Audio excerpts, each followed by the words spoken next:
I think it's pretty clear by now that Microsoft has a very good idea on what they want their hardware to be inside the Xbox.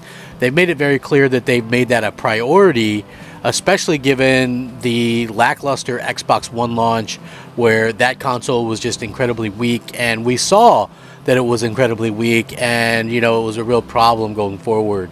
They rectified that a little bit with the Xbox One S in 2016, and then of course the big rocket launcher with the Xbox One X in 2017, of course, was a fantastic thing that they released. Still one of my favorite consoles. Too bad, realistically, they didn't launch any hardware themselves or software themselves to take advantage of it to the full extent of its capabilities, unfortunately, so with the Xbox Series X, they still really haven't either. I mean, there's good looking games for sure, right? Like, I'm going back, I'm playing through Gears 5. The game looks fantastic. It might even be the best looking game on a console, but that's debatable, of course. I mean, people will throw up Horizon Forbidden West, which also looks great, but the gameplay itself is a little bit lacking, and the story, of course, and the characters are lacking.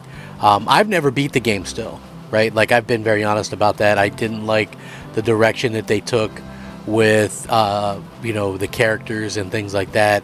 So I feel like it wasn't as good as it could have been.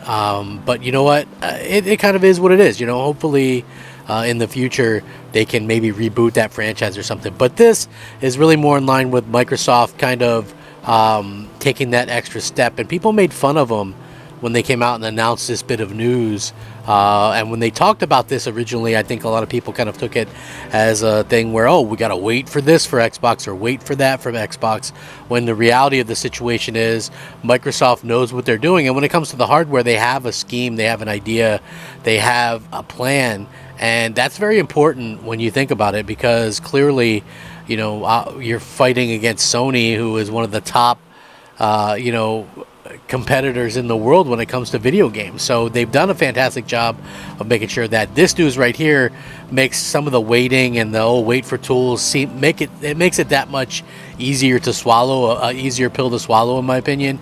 So yeah, I hope that people understand sort of where we're coming from with all this, because it's crazy to me that even after all this time, Xbox continues to improve, and that's not to say PlayStation won't, but there's some rumor here that PlayStation 5 is in flux as to whether it might even not get this this sort of update.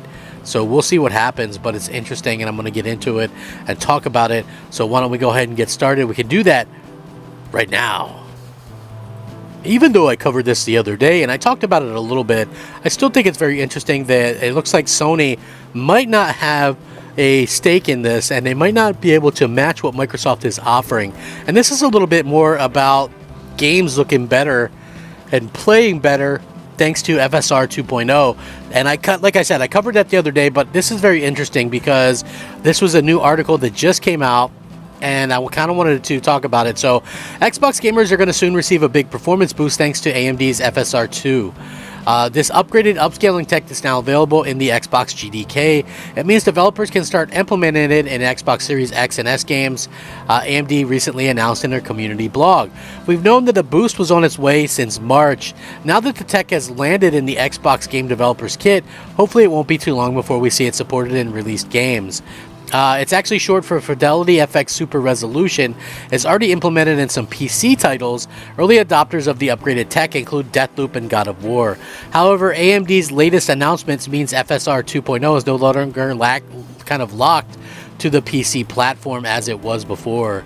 There is a image floating around with games that currently or are planned to support it on PC, with stuff like God of War, Tiny Tina's Wonderlands, Farming Simulator 22, Callisto Protocol Forspoken, Deathloop, Grounded, The Awakening. There's a lot of games that are going to support this. In addition to the vast number of games that already support FSR1, it means that AMD supports over 110 games with its upscaling tech, and there's more come thanks to the 2.0 implementation on Xbox. As for what games will support FSR2 on Xbox, it remains kind of up in the air at this point, though we do have some clues thanks to the image. Grounded and Microsoft Flight Simulators later support FSR2 on PC. Games are both console exclusive on Xbox. It means they could be among the first to feature FSR2 on the console. So if you're wondering what does this actually bring, AMD's upscaling tech and first version of which launched over a year ago, games that feature that are able to bump up resolution through a temporal anti-aliasing technique. On top of that, it's able to boost frame rates for games that support it. These improvements can be achieved by FSR within a minuscule hit to overall performance. It's a potential lifesaver for players who can't quite afford the best gaming PCs or the most powerful consoles in the market, but still want to experience games with higher performance settings. By switching to a more efficient anti-aliasing solution, FSR2 has thus far been a big improvement over the original version. The switch from spatial to temporal anti-aliasing also changes how FSR2 analyzes individual frames. That means it's much more efficient than FSR1 in providing more stability to higher frame rate counts. So basically, like I've explained previously, like a game that's 1440p can look native 4K, but also not take that huge native 4K hit on the the GPU and things like that. So it's very strange to see like this kind of thing happen. Now listen, there's a rumor saying that there's no confirmation on a PS5 version. I don't know if that's 100% true. The thing is, FSR1 was already out, and Xbox and PS5 didn't support that, though their games did on PC. So we know for a fact that the Xbox GDK has FSR2, but we don't know about the PlayStation side of things just yet. So hopefully, we get some kind of confirmation on that before too long. It's going to be very interesting, but at the very least, we see a lot of people kind of utilize this with games coming out in the future, and hopefully they do, because they can look much better. Like I said, Microsoft has been very smart with how they've handled the Xbox, especially over the last 5 years or so, giving us they remember exactly why people liked the Xbox in the first place, which was the simple fact that they were able to really kind of have a powerful platform that appealed to a lot of people. So hopefully they continue to kind of realize that as we go along. I think it's very important that people kind of recognize and look at Xbox as a powerful sort of platform overall. I do hope that I hope that it's something that they continue on with, because that's very important for a lot of gamers. It's very important for myself as well. I just think that it's something that overall we're going to probably continue to see them do that. But I thought it was very smart the way that they were also able to go out there and make sure that they also had a console that wasn't for the super hardcore as well, because not everybody wants to pay $500-600 for a piece of gaming hardware. So they were very smart in that respect.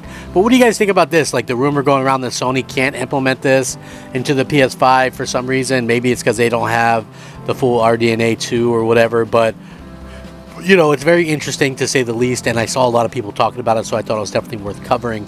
What's your thoughts? I mean, it seems like Xbox is getting this and PlayStation is out in the cold. So we'll see what happens, and hopefully you guys will let me know what you think. Rack 'em up, fact 'em up, crap gamer 'em up. If you watch the content, please like it, as it helps it to be seen and the channel to grow. Crap gamer out.